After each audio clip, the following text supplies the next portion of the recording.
Halo guys, lo pernah denger nggak sih ada yang bilang manusia itu berasal dari kera?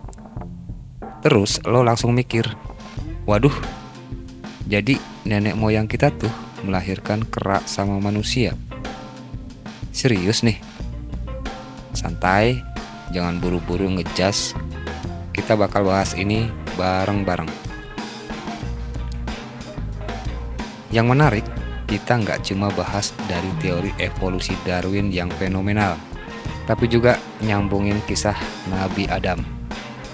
Nah, lo pasti penasaran kan gimana caranya dua konsep yang beda banget ini bisa ketemu atau malah bertolak belakang.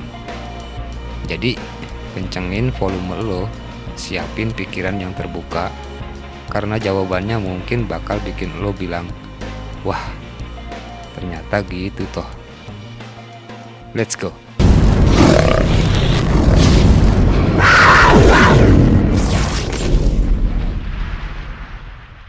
Apakah nenek moyang kita melahirkan kera dan manusia?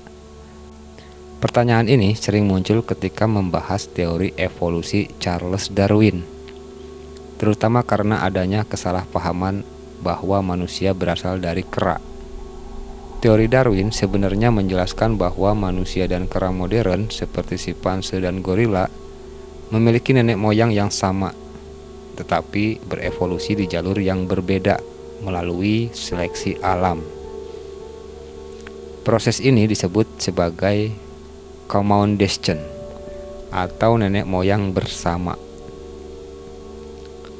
Menurut Darwin, dalam bukunya On the Origin of Species tahun 1859, evolusi adalah hasil dari perubahan bertahap pada populasi makhluk hidup melalui seleksi alam. Dalam konteks manusia, nenek moyang bersama ini adalah spesies purba yang hidup sekitar 6-7 juta tahun yang lalu. Salah satu contohnya adalah Sahelanthropus tadensis, spesies hominid purba yang ditemukan di Chad, Afrika. Spesies ini memiliki ciri-ciri campuran antara manusia dan kera, seperti bentuk tengkorak yang mendukung posisi tegak. Seiring waktu, spesies ini berevolusi menjadi dua cabang. Cabang pertama tetap tinggal di hutan, sehingga berevolusi menjadi kera modern seperti simpanse, gorila, dan orangutan. Cabang kedua mulai beradaptasi dengan lingkungan savana, belajar berjalan tegak, dan akhirnya berevolusi menjadi manusia modern, Homo sapiens. Menurut Brianna Pobiner, seorang paleontropolog dari Smithsonian Institution, manusia dan kera modern beradaptasi sesuai dengan habitat masing-masing. Simpanse misalnya, tetap sukses beradaptasi di lingkungan hutan, sementara manusia mengembangkan kemampuan berjalan tegak, alat, dan komunikasi kompleks untuk bertahan di padang rumput terbuka.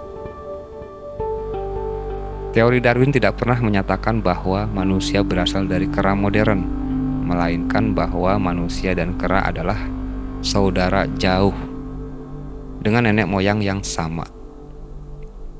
Misalnya, simpanse modern telah eksis sekitar 1 juta tahun. Sedangkan manusia modern, Homo sapiens, baru muncul sekitar 300.000 tahun yang lalu. Tetapi jalur evolusinya telah terpisah selama lebih dari 6 juta tahun. Namun, perspektif ini berbeda dari pandangan agama, terutama dalam Islam, Kristen, dan Yahudi, yang meyakini bahwa manusia pertama adalah Nabi Adam. Dalam tradisi agama, Adam diciptakan langsung oleh Tuhan sebagai manusia pertama yang sempurna, tanpa melalui proses evolusi biologis. Adam juga dianggap sebagai nenek moyang spiritual semua manusia. Beberapa ilmuwan dan teolog mencoba menjembatani perbedaan ini dengan menyatakan bahwa evolusi menjelaskan asal-usul biologis manusia. Sementara agama menjelaskan asal-usul spiritual.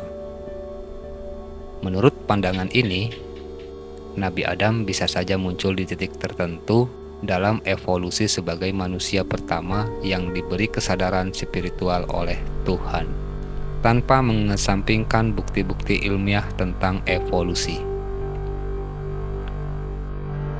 Dalam ilmu biologi, evolusi bukanlah proses linier seperti tangga, tapi lebih seperti pohon dengan banyak cabang.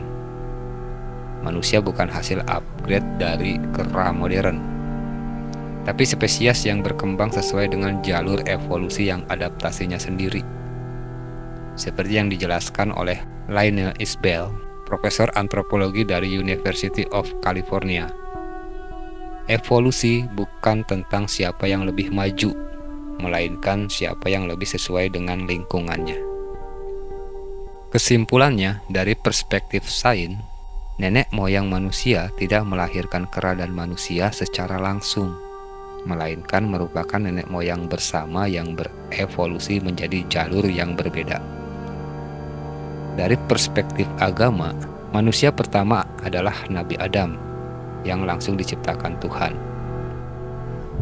Kedua pandangan ini menawarkan perspektif yang berbeda, tapi bisa saling melengkapi tergantung pada cara kita memahaminya.